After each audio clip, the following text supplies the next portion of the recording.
श्री स्वामी समर्थ। मी अलका बाबर, माझ्या अन्नपूर्णा या चॅनलमध्ये तुमचे स्वागत आहे। आज मी तुम्हाला दीप अमावस्याबद्दल माहिती सांगणार आहे। दीप अमावस्या का साजरी करतात आणि त्याचे महत्त्व काय आहे हे आज या व्हिडिओमध्ये सांगणार आहे। तर माझा हा व्हिडिओ शेवटपर्यंत नक्की बघा। आवडला तर लाईक करा, शेअर करा आणि सबस्क्राईब करायला विसरू नका। श्री स्वामी समर्थ। आषाढ अमावस्या म्हणजेच दिव्याची अमावस्या। काय करावे त्या दिवशी हे आज आपण बघूया। घरातील दिव्यांना दूध पाण्याने धुवून स्वच्छ करावेत। पाटावर वस्त्र घालून त्यावर दिवे ठेवावेत आणि त्यांची पूजा करावी। आजपासूनच पत्रीचे महत्त्व सुरू होते। आघाडा, दुर्वा, पिवळी फुले यांनी दिव्याची पूजा करावी। गोडाचा नैवेद्य अर्पण करावा। आपल्या घरातील लहान मुलाचे औक्षण करावे। दुर्वा ही वंशवृद्धीचे प्रतीक आहे, त्यामुळे तेही अर्पण करून प्रार्थना करावी की या दिवशी सुवासिनी स्त्रिया घरातले दिवे घासून पुसून सर्वत्र दिवे लावतात आणि त्याची पूजा करतात, किंवा पाटावर दिवे मांडून त्याच्या भोवती रांगोळ्या काढून दिवे प्रज्वलित करून त्याची पूजा केली जाते। पूजेमध्ये पक्वान्नाचा महानैवेद्य दाखवला जातो। त्यावेळी पुढील मंत्राने दिव्याची प्रार्थना करतात। हे दीपा, तू सूर्यरूप व तू अग्निरूप आहेस। तेजामध्ये तू उत्तम तेज आहेस। माझ्या पूजेचा तू स्वीकार कर आणि माझ्या सर्व इच्छा पूर्ण कर। त्यानंतर दिव्याची कहाणी ऐकली जाते।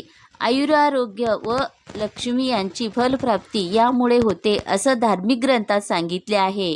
या पूजा व्रताची कथा तामिळ देशाच्या पशुपती शेट्टी नावाच्या श्रेष्ठीला विनीत व गौरी अशी 2 मुली होती। लहानपणीच दोघांनी असं ठरवलं की गौरीला ज्या मुली होतील त्या तिने विनीतच्या मुलांना द्याव्या। पुढे गौरीला 3 मुली व विनीतला 3 मुले झाली। गौरीच्या धाकट्या मुलीचे नाव सगुणा होते। गौरीच्या घरात लक्ष्मी नांदत होती, परंतु विनीतचे दैव फिरल्याने तो दरिद्री झाला। भाऊ गरीब झालेला पाहून ती वचन विसरली व पहिल्या 2 मुलींचे लग्न श्रीमंताच्या घरात केलं।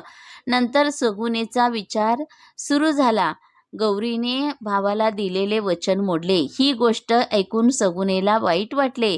तिने विनीतच्या धाकट्या मुलाशी लग्न करायचे ठरवले।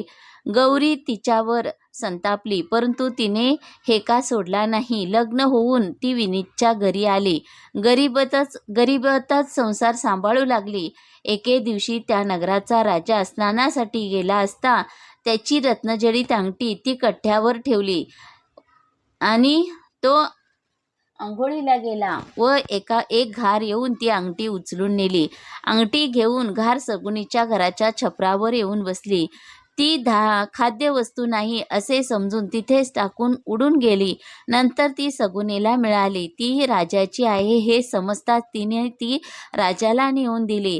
राजाने हवे ते माग असे सांगितले। सगुणेने मागितले की फक्त येत्या शुक्रवारी राज्यात फक्त माझ्याच घरी दिवे असावे व दुसऱ्या कोणाच्याच घरात ते दिवे लावू नयेत असा हुकूम काढा। राजाने तसे केले। मग शुक्रवारी सगुणेने सर्व घरभर दिवे लावले।